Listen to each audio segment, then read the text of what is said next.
15 मई को family day है। इस खास मौके पर आपको मिलवाते हैं एक खास फैमिली से। इस फैमिली में 7 मेंबर है। खूब बातें करते हैं बिना किसी शोर के। लब खामोश रहते हैं, इशारों में जज्बात बयां हो जाते हैं। दरअसल फैमिली के सभी सदस्य मुखबधिर है, जो साइन लैंग्वेज में अपनी भावनाएं बयां करते हैं। घर के अंदर तो काम चल जाता है, लेकिन बाहर अपनी बात रखनी और दूसरों की बात समझने में काफी दिक्कत आती है। ऐसे भी इसी परिवार की 10 साल की बेटी इनकी आवाज बनी है। ये फैमिली अपने जैसे मुखबधिर बच्चों को free education, skill training, computer training और कोचिंग मुहैया कराती है। इसके लिए लोगों से सहयोग भी लेते हैं। इस काम में परिवार की आशी उम्र 10 वर्ष उनकी मदद करती है। आशी अपनी माँ प्रीति सोनी और मुंह बोली मौसी चिंकी दुबे के साथ अलग अलग दफ्तरों, कंपनियों में जाकर आर्थिक मदद मांगती है। माँ और मौसी साइन लैंग्वेज में जो समझाती है, आशी लोगों के सामने उनकी बात रखती है। भोपाल की न्यू मिनाल रेसिडेंसी के 3 मंजिला घर में रहने वाले 9 लोगों में से 7 लोग बोल सुन नहीं सकते। इनके साथ रहने वाली सिर्फ 2 बेटियां ही बोल और सुन पाती है। 5वीं की छात्रा आशी इनकी आवाज बनकर महज 10 साल की उम्र में अधिकांश जिम्मेदारियां संभालती है।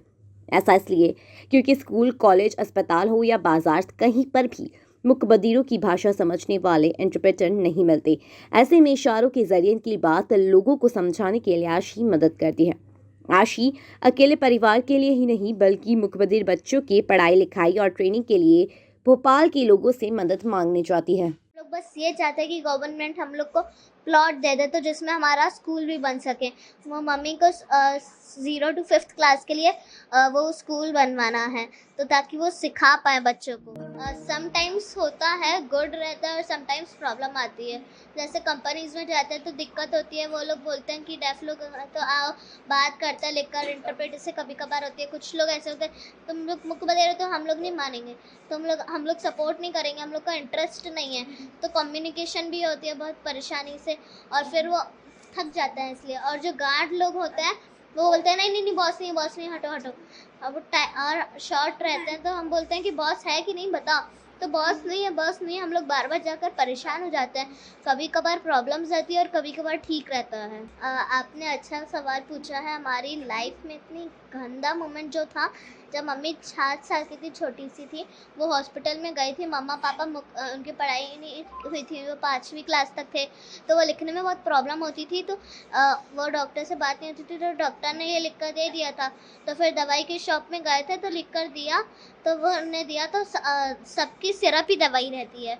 तो वो मम्मी ने पी लिया और इतनी गंदी लगी, वो बहुत अलग रहा, और वो वॉमिटिंग हो गई। तो उन्होंने सोचा कि क्या गलत किया मैंने, तो वो चली गई। तो उन्होंने बोला कि क्या है, उन्होंने बोला इसको पीना नहीं है, इसको बल्कि लगाना है हाथों में। तो गलती से उनसे कम्युनिकेशन में प्रॉब्लम आ गई थी। तो बहुत सारे मुखबधिर लोग रेप भी हो चुके हैं।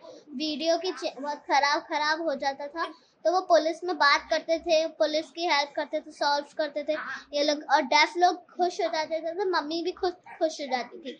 वो जो लोग को स्विंग मशीन चाहिए होती थी और वो दे देती थी, और जब उनको खुशी होती थी तो हम लोग खुश हो जाते थे।